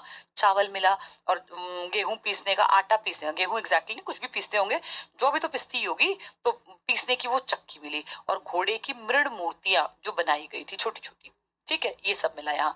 इसे मुर्दों का नगर, अब देखो हमने इसको किससे कंपेयर किया, हमने कहा तुम्हारे पास 2 है ना पाकिस्तान, हमारे भी, हमारा 2 1 के बराबर है, हमारे ये 1 तुम्हारे 2 को टक्कर देगा। तो उसके एक का नाम तो क्या था, मुर्दों का टीला। तो देखो इसको, इसको मुर्दों का हमने टीला नहीं कहा, एग्जैक्ट कॉपी क्यों करे, हमने कह दिया ये मुर्दों का नगर है। अब एग्जाम में जो है वैसा टिक करना, अगर वो कहे मुर्दों का नगर तो अपना टिक कर देना, हम नगर वाले हैं। वो था मुर्दों का टीला, दोनों एक ही हैं, बस थोड़ा शब्द तुम्हारा आंसर बदलेगा। अगर कहे मुर्दों का टीला तो मोहनजोदड़ो, और मुर्दों का नगर कहे तो हमारा पहला जो हमने ढूंढा था लोथल, जो पढ़ रहे हैं, ठीक है। यहाँ से 20 समाधियां, अब देखो क्यों कहा हमने इसको मुर्दों का नगर, यहाँ से 20 समाधियां मिली हैं। 3 युग्मित, युगतिम लिख दिया, ये युग में है, युग मतलब जोड़ा, पति पत्नी का, ऐसा आइडिया है। अब हमें एग्जैक्टली नहीं पता कि कहीं सती तो नहीं थी इस टाइम पर भी, लेकिन ऐसा लगता नहीं कि सती रही होगी, क्योंकि फिर माँ की बराबरी कैसे थी, माँ की सत्ता कैसे थी, क्या पता पति पत्नी क्या इकट्ठे ही मर गए क्या। अभी बाई चांस की बात हो सकती है, क्या पता एक्सीडेंटल कोई ऐसी मौत हो कि पति पत्नी दोनों ही मर गए हो। मान लो उन्होंने कुछ ऐसा खा लिया हो जिसमें जहर हो, कोई जानवर उसमें मतलब कोई छिपकली विपकली गिर गई, मर गया, क्या पता बेटा, हम कुछ कह नहीं सकते क्योंकि हमें पढ़ना नहीं आता इनका लिखा। लेकिन एक आइडिया है, वो पूछेंगे कि क्या सती के कोई प्रमाण मिले हैं? तो हाँ, एक दो जगह साइट्स पर युग्मित, युग मतलब जोड़ा मिला, हस्बैंड वाइफ का। तो शायद ऐसा रहा होगा, क्या पता कोई इच्छा से, पर इच्छा से कोई क्यों ही मरेगा, भगवान ही जाने। तीन युग्मित, मारता उल्टे कर देना, युग्मित समाधियां शायद सती प्रथा, एग्जैक्टली मत कहना, इसके साक्ष्य मिले हैं। तो हमारे यहाँ थोड़ा सा और चीजें ज्यादा मिली। हमने क्या कहा, मुर्दों का नगर, क्यों कहा तुमने ये? क्योंकि यहाँ 20 समाधियां मिली, 20 हमें यूं लाइन में समाधियां मिल गई, जिनमें से 3 तो जोड़े थे, युग्मित थी, हस्बैंड और वाइफ। तो शायद सती प्रथा का साक्ष्य, लेकिन और जगह नहीं मिला ज्यादा, इसलिए आप ये नहीं कहते कि रहा होगा, शायद की बात है, शायद रहा होगा। ये हमारा पहला है। हमने किस किस से कंपेयर कर दिया? हमने कह दिया यही हमारा लघु हड़प्पा है, हड़प्पा तुम्हारा होगा पाकिस्तान का, ये हमारा लघु हड़प्पा, हमारा लघु मोहनजोदड़ो। तुम्हारा मृतकों का टीला, हमारा मृतकों का नगर। तुम्हारे यहाँ मिली होंगी समाधियां, हमारे यहाँ 20 मिली, जिनमें से 3 हमारी युग्मित है। तो हम तो ये कह रहे हैं कि शायद सती प्रथा रही होगी, शायद। इसके अलावा यहाँ चावल के साक्ष्य मिले, यहाँ वो पीसने के लिए चक्की मिली हमारे यहाँ पर, और इसके अलावा जो ये घोड़े की मृण मूर्तियां मिली, इसके अलावा बंदरगाह मिला, तो वहां पे हाथी दांत का पैमाना नापने का तराजू मिला, कई सारी चीजें मिली हमारे यहाँ भी। ठीक है, अब पूछ लेंगे बताओ 20 समाधियां, 3 युग्मित समाधियां कहाँ मिली? तो हमारे यहाँ कहाँ? लोथल, जहाँ चावल था। अब है कालीबंगा, कालीबंगा काले रंग की चूड़ियां, राजस्थान, पीलीबंगा भी और कालीबंगा भी। ठीक है, पढ़ते हैं, भारत में है। कालीबंगा से 7 हवन कुंड मिले, इसका मतलब ये पूजा पाठ तो करते थे, दिखावट नहीं करते थे। हवन कुंड तो मिल गए, अग्निवेदी तो मिल गई, लेकिन किसी भगवान की मूर्ति तो नहीं मिली, कोई हमें अपने आज वाले भगवान नहीं मिले। हाँ, मिली हमें यक्ष यक्षिणियों की मूर्तियां, लेकिन लिमिटेड, सिर्फ पानी के किनारे पर, जहां जहां पानी का सोर्स था, नदी थी, नदी के किनारे। शायद ये मानते होंगे कि ये भगवान हमें बाढ़ से बचा लेंगे। इन्होंने हमारी तरह दिखावट नहीं की कि फलाने भगवान फलाने भगवान, पूजा की, ये मातृ देवी की पूजा करते थे, ये पेड़ों की पूजा करते थे, बहुत चीजों की, लेकिन इन्होंने हमारी तरह पाखंड नहीं किए, जैसे आजकल लोग पाखंड ज्यादा करते हैं और रियल में उतने अच्छे नहीं है। ये इस हिसाब से ठीक लगे, इनको कोई चिंता नहीं थी, ना इन्होंने हथियार बना रखे थे, ना इनके दिमाग में था कि किसी और पर अटैक कर दे, वरना बनाते, अपनी सेफ्टी के लिए भी कुछ नहीं कर रखा था। पर जितना जिए बेस्ट जिए, आज भी पढ़े जा रहे हैं। तो कालीबंगा क्या कहते हैं? यहाँ 7 हवन कुंड। कालीबंगा, काले रंग की चूड़ियां, राजस्थान, राजस्थान की औरतें देखा नहीं चूड़ियां पहने रखती हैं यहाँ यहाँ तक, तो जब चूड़ियों की बात आए तो राजस्थान टिक कर लेना। राजस्थान में हवन कुंड मिले, हवन कुंड कहाँ? राजस्थान में। आगे, हल के निशान, इसका मतलब उस टाइम पे राजस्थान आज जैसा तो बिल्कुल नहीं रहा होगा, हरा भरा रहा होगा। और यहाँ तैयार खेत मिला, एक तैयार खेत, यानी जब ये लोग मरे होंगे अचानक से, उससे पहले शायद कुछ खेती वेती करने का प्लान कर रहे होंगे। क्या पता क्या कारण रहा होगा बेटा, ये भी तो नहीं पता ना, मरे कैसे, किसी ने अपना खेत तैयार किया होगा, क्या पता वो 5-7 दिन बाद फसल बोता उसमें, उससे पहले कुछ कुछ ऐसी गड़बड़ हुई कि सब खत्म हो गया। तो तैयार खेत मिला, उसको उसने इकट्ठा, मतलब जो मिला ना साक्ष्य, कि ये तो ऐसा लग रहा है जैसे तैयार कर दिया हो, कि बस अब ये बोने से पहले का खेत। तो वो आ, खेत कहाँ मिला है इस तरह का? कालीबंगा में, राजस्थान में। तो राजस्थान में हवन कुंड मिला, तैयार खेत मिला यहाँ। ठीक है, हल के निशान मिले, हल के निशान से आइडिया लगाया कि ये तैयार था खेत।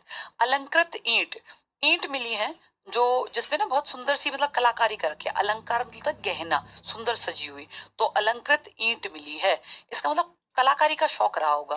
काले रंग की चूड़ियां, चूड़ियों से कनेक्ट कर लो कि इन्होंने हवन कुंड बनवाए। अब ऐसा इमेजिन कर लो कि हवन कुंड में बैठने से पहले औरतों ने चूड़ियां पहन ली, तो जैसे ही आए काली बंगा, काले रंग की चूड़ियां, चूड़ियां पहन के कहाँ बैठना है? हवन कुंड पे। और आदमी जो है वो उस टाइम पे खेत में काम कर रहा है, वो वापस आएगा, तो हल्के निशान, तैयार खेत मिला।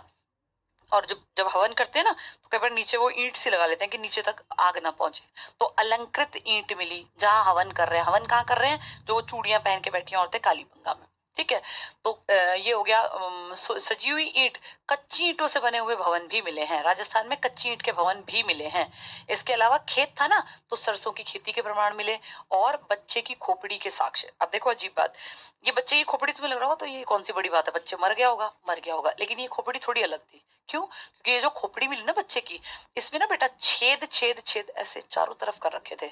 तो हमें लगा कि 2 कारण हो सकते हैं ऐसे छेद के, या तो टोना टोटका हो, या फिर कोई चिकित्सा हो सकता है, किसी बच्चे के सिर में कोई बड़ा इशू हो गया हो, भाई किसी को ट्यूमर हो गया हो। मान लिया उस टाइम पे साइंस एडवांस नहीं था, लेकिन बीमार तो होते ही थे ना, तो हो सकता है किसी बच्चे की चिकित्सा करने के लिए पुराने टाइम में जो वैद्य वूद्य टाइप के थे, उन्होंने शल्य चिकित्सा की हो, तो दिमाग में यहाँ छेद कर करके कुछ दवाइयां, क्या पता क्या आइडिया है बेटा ये, लेकिन ऐसा क्वेश्चन बनता है, ये बहुत इंपॉर्टेंट है कि बताओ शल्य चिकित्सा के प्रमाण कहाँ मिले कि उस टाइम पर भी सर्जरी की जाती थी। तो ये शल्य चिकित्सा, या कह दें कि बच्चे की खोपड़ी में जो छेद मिले हैं वो किस स्थान पर मिले, तो वो मिले हैं हमारे हरियाणा इसके राजस्थान के। कौन सी चूड़ियां? काले रंग की। तो काले रंग की चूड़ियां, इन सबको जोड़ दो एक कहानी में। काले रंग की चूड़ियां पहन के औरतें हवन कुंड पे बैठ गई, उनके पतियों को बुलाया गया जो खेत तैयार कर रहे थे, और उस हवन कुंड के नीचे ईंट रख दी, सुंदर सजी हुई अलंकृत ईंट। फिर वहां क्या किया, हवन कुंड के बाद हो सकता है कोई बच्चा बहुत बीमार हुआ हो, सोचना है तुम्हें, ऐसा हुआ नहीं कि कोई बच्चा बीमार हुआ हो उसको ठीक करने के लिए हवन कराया गया हो, तो फिर उस बच्चे की खोपड़ी में जो है शल्य चिकित्सा करके और दवाई वाई डाल दी, जिससे कि वो ठीक हो गया। ये सारी चीजें किससे रिलेट करनी है हमें? अपनी काले रंग की चूड़ियों से। तो काले रंग की चूड़ियां काली बंगा, वहां पे औरतें हवन कुंड में बैठी, उनके पति तैयार खेत, वहां तैयार हो रहे थे खेत, तो उसमें सरसों की खेती के प्रमाण, और उनका बच्चा बीमार था तो उसकी शल्य चिकित्सा। ये सब एक अलंकृत ईंट, कच्ची ईंट से बनी हुई सड़कें सब मिली। यहाँ दोबारा देख लो, 7 हवन कुंड, हल के निशान, तो ये वाइफ से याद कर लो, ये हस्बैंड से। अलंकृत ईंट वहीं नीचे रखी थी, कच्ची ईंट से बने हुए भवन भी थे, सरसों की खेती क्योंकि खेत तैयार होता सरसों की खेती, और बच्चे की खोपड़ी जिसमें कि शल्य चिकित्सा के प्रमाण मिले। ये कहाँ मिला? हमारा राजस्थान में। हमारे इससे पहले हमने क्या पढ़ा? लोथल। वहां ऐसा कुछ नहीं था, वहां क्या था? वहां था गोदीबाड़ा, वहां था बंदरगाह, वहां क्या था कि भैया इन लोगों को समझ थी तो नाव, और उनके पास व्यापार था तो उनके पास स्केल था नापने का, किसी चीज को तोलने का, किस चीज का? हाथी दांत का। उनके पास फारस की मोहरें मिली थी। तो ऐसे ना चीजों को रिलेट कर लेना बेटा, क्योंकि बहुत सारी चीजें मिक्सअप हो जाएंगी, अलग अलग आनी चाहिए। दिमाग में एक स्टोरी हो कि वो लोग तो व्यापार करते होंगे तो उनके पास मोहर मिली होगी, उनके पास पैमाना मिला होगा मापने के लिए, बंदरगाह होगा, गोदी बाड़ा होगा।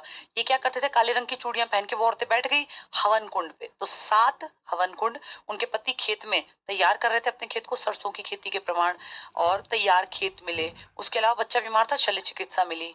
और क्या मिला यहाँ? अलंकृत ईंट उस हवन कुंड के नीचे, और कच्ची ईंट के घर। ये सब कहाँ मिला हमें? राजस्थान के कालीबंगा में। ठीक है। अब आता है हरियाणा का बनावली। बनावली हरियाणा का, ये सबसे पिछड़ा था बाकी शहरों के मुकाबले, लेकिन बेस्ट क्वालिटी का जौ मिला यहाँ पर बनावली में, सबसे बढ़िया जौ, हल्का खिलौना मिला यहाँ। देखें जरा, बनावली हरियाणा भारत, यहाँ से अच्छी किस्म का जौ, बेस्ट सबसे बढ़िया जौ, होगा पिछड़ा लेकिन खेती में नंबर 1 था जौ। तांबे का बाण मिला यहाँ, बाण।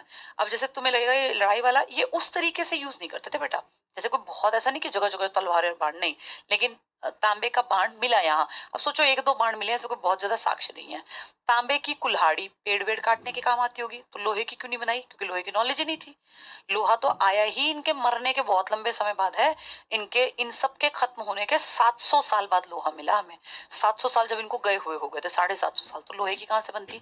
लेकिन कुल्हाड़ी है तो पेड़ वेड़ काटने पड़ते, भाई खेती करेंगे तो पेड़ काटेंगे। तांबे की कुल्हाड़ी। और टेराकोटा, टेराकोटा क्या होता है? पकी हुई मिट्टी। जैसे मिट्टी है, कच्ची मिट्टी है तो मिट्टी तो कुछ भी नहीं है, आप मिट्टी फेंको कुछ नहीं बिगड़ेगा किसी का। मिट्टी है, पानी भर के, पानी डाल के आटा टाइप बनाओ, कोई सामान बना लो, उसको आग में पका दो, पकी हुई मिट्टी, उसे बोलते हैं टेराकोटा। परकोटा क्या थी? आउटर बाउंड्री, वो परकोटा थी, ये टेराकोटा। टेराकोटा का हल, देखो जहां खेती अच्छी है वहां हल मिला, पकी हुई मिट्टी का हल, मैंने कहा ना मिट्टी का हल, तो वो पकी हुई मिट्टी का हल एक ही चीज है, कच्ची का हो तो टूट जाएगा, तो वो आग वाग में पका दी, तो टेराकोटा का हल मिला। जौ के सर्वाधिक अवशेष मिले, यानी जहां खेती की बात है, जहां कुल्हाड़ी की बात है, क्योंकि खेत में काटने पड़े होंगे पेड़, तो सबसे अच्छी क्वालिटी का जौ मिला। और कुल्हाड़ी मिली, लेकिन लोहा नहीं था तो तांबे की मिली। इसके अलावा वहां क्या मिला? जो ये अपना ये था ना, ये अवशेष सबसे ज्यादा जौ के, तो जौ जहां आ जाए वहां ये। लेकिन यहाँ एक कमी भी थी, मैंने कल बताया था, यहाँ की नालियां लकड़ी की बना रखी थी, पानी में लकड़ी फूल जाएगी, वो एक गड़बड़ थी। तो जौ, तांबे का बाण, तांबे की कुल्हाड़ी, टेराकोटा का हल, और सर्वाधिक अवशेष। अब आता है धौलावीरा, ये भी हमारा है गुजरात का। अब अपने पढ़ रहे हैं हम लोग। धौलावीरा की खास बात क्या है? 3 हिस्सों में था, गुड मॉर्निंग, राखी, वीरा, चौथी साइट है ये बड़ी, इंडिया में ये दूसरी है। 3 हिस्सों में था, मध्यमा था बीच में। और यहाँ पता है क्या मिला बेटा? यहाँ एक तो स्पोर्ट्स का मैदान मिला, इसका मतलब यहाँ लोग खेलते होंगे। और एक अजीब बात है, यहाँ नेम प्लेट मिली है, नेम प्लेट। आज घरों के बाहर देखा नेम प्लेट लगती है, 10 अक्षर लिखे हैं, हमें एक भी पढ़ना नहीं आता। हमने आइडिया लगाया कि नेम प्लेट होगी, जैसे घर के बाहर लगा रखी होगी। तो सोचो इसका मतलब यहाँ थोड़े अलग तरह के लोग थे कि घर के बाहर नेम प्लेट भी लगा रखी थी, कितने एडवांस थे। पढ़े। ये नगर आयताकार, पहला पॉइंट आयताकार, बाकी सब वर्गाकार थे, बाकी सब तो दो हिस्सों में, ये तीन में था। आयताकार और त्रिस्तरीय था, ये तो मैं कल से बता रही हूँ तुम्हें। तीन स्तर थे, मध्यमा हमने नाम दिया। दुर्ग था, दुर्ग वही जो अमीरों वाला था, मध्यमा जो बीच वाला था, और निचला जहां सब रहते थे। नगर में विभाजित था धौलावीरा। तो तीन हिस्से आए तो धौलावीरा। बड़ी साइट में क्या नंबर है इसका? चौथा। यहाँ से 16 बड़े तालाब। अब ये इतने सारे लोग हैं तो इन्होंने तालाब बना रखे थे, और नहरों के साथ 7 साक्ष्य मिले हैं। ये इसका मतलब ये लोग तालाब और नहर। तो बेटा कितने समझदार थे कि नहर और तालाब, मतलब तालाब जो था पानी जिसमें पानी भरता था बारिश का, उसमें से ये पानी ले जाके अपने खेतों तक ले गए। नहरें, तीन हिस्से थे ना, तो पानी की जरूरत ज्यादा थी, तो तालाब और नहरें। इसका मतलब इनका पानी का नियोजन कितना बढ़िया था, वाटर की मैनेजमेंट कितनी अच्छी थी। यहाँ का जल प्रबंधन उच्च कोटि का था। दिख गया हमें। वो पूछेंगे बताओ सबसे अच्छी वाटर मैनेजमेंट कहाँ की थी, कि ये अपने तालाबों से खेतों तक पानी ले गए। नहर, उस जमाने में नहर निकाल निकाल के। कौन लोग थे ये? धौलावीरा। कितने हिस्सों में बटे थे? तीन में। तो अगर कहें इनकी शेप कैसी, तो आयताकार। तीन स्तर थे, एक तो दुर्ग ऊपर वाला, एक नीचे वाला, और एक मध्यमा। यहाँ पे क्या बताया मैंने? नेम प्लेट लिख लेना बाद में नोट्स में। नेम प्लेट मिली है 10 अक्षरों में। हमने तो पढ़ दिया 1 2 3 4 10, लेकिन वो लिखा क्या है हमें नहीं पता। यहाँ तालाब मिला, यहाँ नहरें मिली। नहर अभी तक कहीं नहीं पढ़ी तुमने, तो तालाबों से नहर निकाली गई। बड़े तालाब, नहरें, यानी वाटर मैनेजमेंट में बेस्ट कौन था? धौलावीरा। कहाँ था ये? हमारे गुजरात में, कच्छ में। कच्छ का हिस्सा गुजरात का। जो आपका इंडिया का मैप है ना, इंडिया का मैप आप गुजरात बनाते हैं तो ऐसे नहीं करते हैं, तो जो बीच का हिस्सा अंदर जाता है ना, उसी को बोलते हैं कच्छ। ठीक है, ये हो गया गुजरात का। तो ये सारे पॉइंट आपके समझ में आ गए। अब है रंगपुर, गुजरात, आज का लास्ट, फिर इसका जीवन आगे पढ़ेंगे। रंगपुर ये भी गुजरात में है। चावल की भूसी मिली यहाँ। चावल कहाँ मिला था? लोथल में, जहां दरवाजे कहाँ खोल के बैठे थे? मेन सड़क पर, है ना।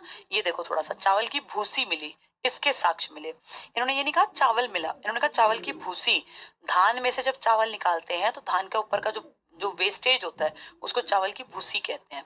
तो चावल की भूसी कहाँ मिली? रंगपुर में। मेन चावल के साक्ष्य कहाँ मिले? लोथल में। लोथल और रंगपुर अलग अलग है। अगर कहें मेन चावल का कामकाज तो लोथल, और चावल की भूसी कह रहे तो सोचो भूसी पे रंग कर दिया किसी ने, जो चावल का वेस्ट था ना उस पर किसी ने रंग कर दिया, तो रंगपुर में। ठीक है। अब ये रंगपुर कहाँ है? हमारे गुजरात में। इसका मतलब हमने गुजरात और राजस्थान के ही साइड पढ़े हैं, हरियाणा का ही पढ़ा। बनावली देखें दोबारा रिवीजन। रंगपुर कैसे रंगी हुई, क्या थी वो? धान का वेस्टेज, बाहर का कवर। तो चावल की भूसी रंगपुर में, गुजरात में। ये क्या था? धौलावीरा। तीन हिस्सों में बटा हुआ था। शेप इसकी बाकी सबसे अलग थी। ये कैसा था? बाकी सब थे वर्गाकार, ये कैसा था? आयताकार। पानी का प्रबंधन बहुत बढ़िया, तीन जगह था ना, नहरें निकाल रखी थी। पानी का प्रबंधन सबसे बेस्ट था। बड़ों में चौथा। Good morning Dholavira. तो धौला, ये गुड मॉर्निंग राखी वीरा, धौलावीरा चौथे नंबर पर। वैसे वैसे हमारा पड़ा तो 16 तालाब, नहरें, आयताकार, ये सब बता दिया मैंने आपको। बनावली में क्या था? वैसे तो पिछड़ा हुआ था हरियाणा का, लेकिन जौ की बेस्ट क्वालिटी मिली यहाँ पर। यहाँ नालियों में लकड़ी लगी हुई थी। और क्या मिला यहाँ पर? बनावली में हल मिला। किस चीज का? पकी हुई मिट्टी का। क्या बोलते थे? टेराकोटा। तो ये सब चीजें यहाँ पर। अच्छी किस्म का जौ, तांबे की कुल्हाड़ी, क्योंकि खेत हैं तो भैया खेती में जरूरत पड़ती है। टेराकोटा का हल, और सबसे ज्यादा अवशेष। काली बंगा, काले रंग की चूड़ियां पहन के वो औरतें, याद है किसी हवन कुंड।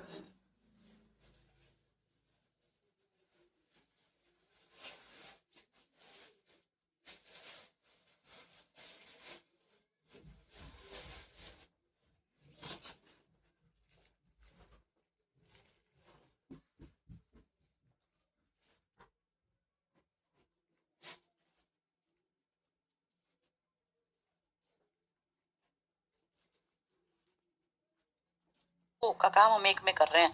तो नाम लघु हड़प्पा, लघु मोहनजोदड़ो। तुम कहते हो कि मृतकों का टीला, हमने मुर्दों का नगर बना लिया। क्यों कहा? 20 समाधि मिली हमें, 3 पति पत्नी जोड़े, युगमित मिली, तो इसलिए हमने इसको लोथल को इंपॉर्टेंस दे रखी है। चावल मिला यहाँ, चावल और व्यापार और ये सब चीजें थी यहाँ पे गुजरात के पास। लघु हड़प्पा, लघु मोहनजोदड़ो, गोदीवाड़ा बंदरगाह, धान चावल, फारस की मोहरें, व्यापार है तो मोहरें आएंगी। हाथी नापते हैं ना व्यापारी, तो हाथी दांत का स्केल, आटा पीसने की पत्थर की चक्की, चबूतरे पर बलिवेदी, घोड़े की वो छोटी छोटी लघु मृण मूर्तियां मिली यहाँ पर। मुर्दों का नगर कहते हैं, 20 समाधियां, 3 युग मिले, शायद सती प्रथा थी, ये हमारा था। और ऊपर सारे उनके थे। चौंदड़ों में क्या मिला? मेकअप का सामान, लिपस्टिक और अंजन शलिका, स्याही, और ये सारी चीजें, मन के वगैरह। चौंदड़ों में क्या नहीं बनवाई उन्होंने? आउटर बाउंड्री नहीं बनवाई। देखें, सिंध पाकिस्तान, रक्षा प्राचीर का साक्ष्य नहीं था। मन के बनाने की फैक्ट्री, लिपस्टिक और स्याही, स्याही मतलब काजल। अब ये मोहनजोदड़ो, मृतकों का टीला, और क्या मिला यहाँ, बड़ा सा क्या था वो, अलग नहीं था ना इनका, तो इन्होंने अंदर ही अपना क्या बना रखा था, अन्नागार इनका अंदर था, इनका पुरोहित आवास था, इनके महाविद्यालय थे, लेकिन इनका अजूबा क्या था, वो स्नानागार, ऊपर नीचे सीढ़ी और साइड में वो होस पाइप, कहाँ था, दक्षिण पश्चिम में होस पाइप। देखें, सिंधु का बाग, मुर्दों का टीला, वृहद स्नानागार अलग से बना के इसलिए दिखाया, अन्नागार तो सबके पास था, इनके पास, इनका अलग नहीं था, इसके अंदर था, पुरोहितों का आवास, महाविद्यालय, कांसे की नृत्य करती हुई मूर्ति, ये ठीक कर लेना, नृत्य नाचती हुई नर्तकी की मूर्ति कांसे की, यहाँ चाकू भी तो मिला था, वो लिपटा हुआ 10 मीटर उसमें 10 सेंटीमीटर का, पशुपतिनाथ शिव, बहुत बहुत बहुत इंपॉर्टेंट, कितनी प्रजाति के जानवर, 5, कितने जानवर, 6। मैं अगली क्लास में ना ये थोड़े और डिटेल में लिखवा दूंगी आपको, मैं मतलब मैं अपने यहाँ पीपीटी बनवा लूंगी, फिर तुम्हें वो पढ़ा दूंगी, तुम उसमें से नोट्स बना लेना, ठीक है। हाथी कपाल खंड, एक सभागार, 1200 मोहरे, ये बहुत इंपॉर्टेंट है, ज्यादा मोहरे कहाँ मिली है, यहाँ, लेकिन वो लिखी हुई कहाँ मिली है, ऊपर हड़प्पा में, तो ऊपर लिखी वाली मिली और अभिलेख वाली, और यहाँ ज्यादा 1200 मोहरे, सूती कपड़े में लिपटा हुआ चाकू, ये सब यहाँ मिले। मार्शल ने क्या कहा, इनका अजूबा है ये स्नानागार, उस टाइम के हिसाब से आश्चर्यजनक। और ये क्या है हमारा हड़प्पा, हड़प्पा में तो सारी चीजें याद हैं, 4 पिक्चर्स थी, 2 तो अलग, ऊपर क्या था वो, वहां अन्नागार था, उसमें श्रमिक आवास था, वो गोल गोल गोल गोल गोल वो कूटने पीसने के काम आते थे, वृत्ताकार, है ना। और उसके नीचे क्या था, जहां वो अमीर लोग थे उसके नीचे था R37, क्या था वो, कब्रिस्तान। कैसे पता, क्योंकि कंकाल निकले वहां से, लेकिन युग्मित समाधि नहीं निकली, युग्मित निकली फिर मोहनजोदड़ो से, ये सॉरी अपने वाले क्या नाम था इसका, लोथल से, जहां वो 20 थी और उनमें से 3 युग्मित थी, ठीक है। देखें एक बार, अन्नागार, श्रमिक आवास, कब्रिस्तान, ये हमने दिया है नाम, कांसे की इक्का गाड़ी, कांसे का दर्पण, मछुआरों का चित्र, सिंधु सभ्यता की सबसे ज्यादा लिखी हुई मोहरें यहाँ मिली हैं। हड़प्पा में इसके घरों की भांति कुएं नहीं मिले, क्योंकि कुएं तो यहाँ मिले। तो आज हमने बहुत बहुत इंपॉर्टेंट चीजें जो पेपर में बहुत दुखी करती हैं वो पढ़ ली। अगर ये आपने याद कर ली ना बेटा, 1 नंबर इसमें कहीं भी कुछ भी आ जाएगा। जैसे पूछ लेंगे बताओ नर्तकी की मूर्ति कहाँ मिली, तो हमें पता हो, सूती कपड़े में लिपटा हुआ चाकू कहाँ मिला, बच्चे की खोपड़ी शल्य चिकित्सा का प्रमाण कहाँ मिला, पूछ लेंगे हवन कुंड कहाँ मिले, युग्मित समाधियां कहाँ मिली, अलंकृत ईंट कहाँ मिली, कच्ची ईंट से बने हुए भवन कहाँ मिले, कहाँ चावल के साक्ष्य मिले, कहाँ हाथी दांत का स्केल मिला, कहाँ बंदरगाह का एग्जाम्पल मिला, कहाँ तैयार खेत मिला, कहाँ सरसों की खेती के प्रमाण मिले। तो ये सब तुम्हें याद करना पड़ेगा, ठीक है। ये डिटेल से इसलिए बताया, एक एक चीज इसलिए ड्रॉ करके बताई ताकि तुम्हें दिक्कत ना आए। अब इनके नोट्स बनाने पड़ेंगे, थोड़ा थोड़ा जगह छोड़ना, मैं कुछ एक्स्ट्रा भी लिखवाऊंगी, जैसे ऊपर लिखना हड़प्पा, हड़प्पा पे 5-6 बातें लिख ली, मेन मेन ड्रॉ कर लिया, बस फिर 7-8 लाइन छोड़ देना। उसके बाद लिखना मोहनजोदड़ो, फिर लिखना मेन मेन 4-5 लाइन छोड़ देना, फिर लोथल, धौलावीरा, जो जितने भी आए, चहुंदड़ो, 3-3 4-4 लाइन छोड़ना, क्योंकि हम एक्स्ट्रा भी ऐड करेंगे इसमें, ठीक है। ये हमने आज इतना पढ़ लिया, ये मेन साइट्स बेटा हमारी हो गई कंप्लीट। अब इसके बाद आएगा जीवन, जीवन से पहले मैं कुछ चीजें तुम्हें और लिखवा दूंगी, वो 3-4 लाइन छोड़ लेना, हर एक के बारे में 2-2 3-3 लाइन मैं अपनी तरफ से बताऊंगी, वो लिखनी है तुम्हें, ठीक है। तो आज बहुत बहुत टफ वाला टॉपिक पूरा हुआ, कल वाला टफ नहीं था, आज वाला टफ था, क्योंकि एक एक चीज अलग अलग है। वो याद रखना कि कहाँ तैयार खेत था, कहाँ पे हवन कुंड था, कहाँ अलंकृत ईंट थी, या कहाँ पे जो है बच्चे की शल्य चिकित्सा, ये सब हमें याद है, क्योंकि एक परिवार ये सब कर रहा था। कहाँ वो चूड़ियां पहन के कहाँ थी वो, कालीबंगा में। ऐसे चीजों को रिलेट करना है, इनको याद कर लेना, ठीक है बेटा। ऐप पर से पीडीएफ डाउनलोड नहीं हो